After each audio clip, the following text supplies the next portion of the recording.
Stephen Strange is a neurosurgeon, one of the top, if not the top neurosurgeon in New York City. And he's a materialist. He's materialistic in terms of his values. He's a skeptic.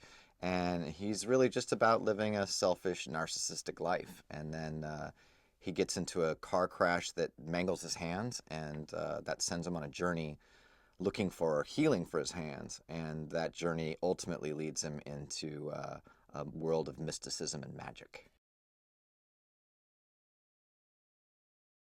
I mean, I think there's so many things about Doctor Strange that appealed to me. I do think it's probably the only comic book movie that I'm personally suited to do. It's my favorite comic book and has been for a long time. And I grew up reading Marvel comics, and the uniqueness of Doctor Strange was the magic mysticism of it, the visual ambition of the other dimensions, the way they're represented in those early comics by Steve Ditko, and then in later iterations as well. So the presence of the supernatural, in short, was always fascinating to me and interesting to me, because that's not something you often get in comics, at least not comics from that era. But also then the character of Stephen Strange. I just always had a certain identification with it. This character who was sort of lonely and had gone through a gauntlet of suffering, and that suffering resulted in transformation, which was ultimately for the good for him and for the world. I don't think there's anyone who could have done better in the role than Benedict, and it's for three reasons. Number one, his raw talent as an actor. There are very few actors that can give you as many interesting choices in any given scene as Benedict. He is a first-class actor all the way.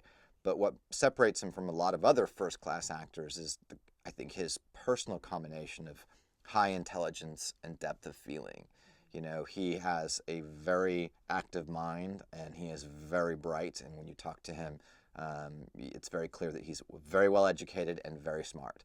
But he also has an incredible depth of feeling, and that's what enables him to have such a broad range of talent as an actor, and enables him to make such interesting choices. And Doctor Strange is a complex character. He is not simple. He's also unlikable to start with, and yet you stay engaged with him. He's unlikable, but he's interesting. And Benedict is good at that kind of character. He can play a character that's not necessarily the most likable or most appealing character. But I don't believe characters have to be likable. They have to be interesting. And Benedict is, I think, very good at playing characters who normally, and if you met them in the real world, would not necessarily be likable, but they're interesting. And therefore you want to watch them. And then as you watch them start to transform, you actually root for them. I mean, I hope that people get a strong sense of both the fresh and the familiar.